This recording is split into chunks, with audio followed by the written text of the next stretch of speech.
Hello student, आज की इस वीडियो लेसन में हम पढ़ने जा रहे हैं आईएएससी 11th व 12th की पाठ्य पुस्तक काव्य मंजरी से लिया गया पाठ 3। इस पाठ का नाम है एक फूल की चाह और इस पाठ के कवि हैं सियाराम शरण गुप्त जी। ये राष्ट्रीय कवि मैथिली शरण गुप्त के छोटे भाई हैं। इन्होंने अपनी कविताओं में सामाजिक बुराइयों पर करारी चोट की है। इनकी रचनाओं में सत्य, अहिंसा, करुणा तथा गांधीवाद विचारधारा की छाप स्पष्ट दिखाई देती है और इनकी भाषा अत्यंत ही सरल है।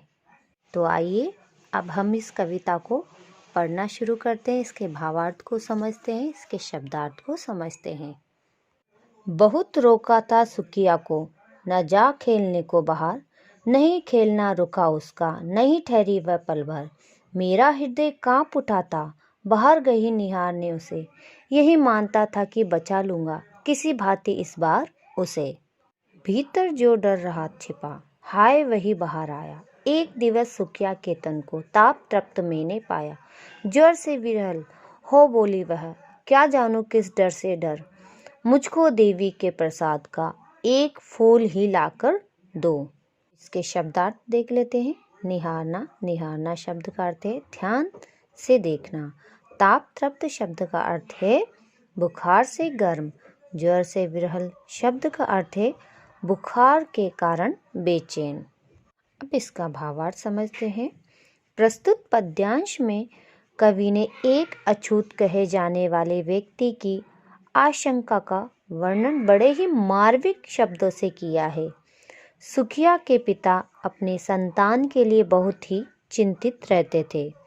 इसी कारण वह उसे बाहर खेलने जाने से हमेशा रोका करते थे।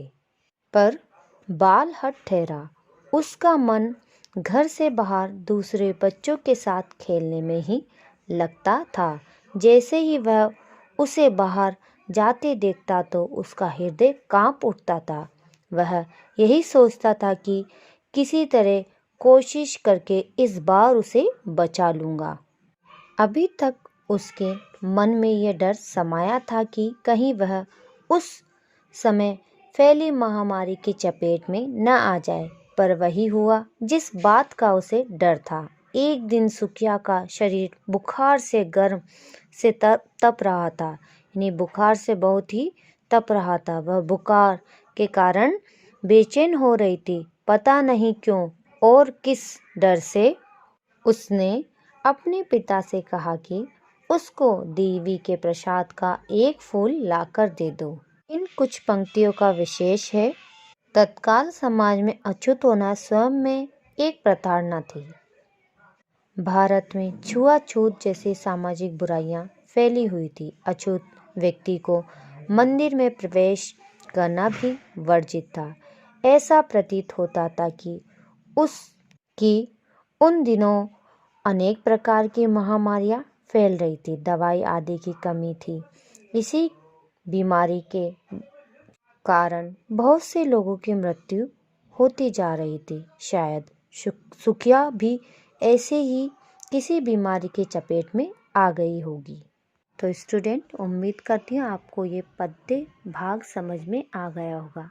आगे का भाग अगली वीडियो लेसन में पढ़ते हैं हम। धन्यवाद।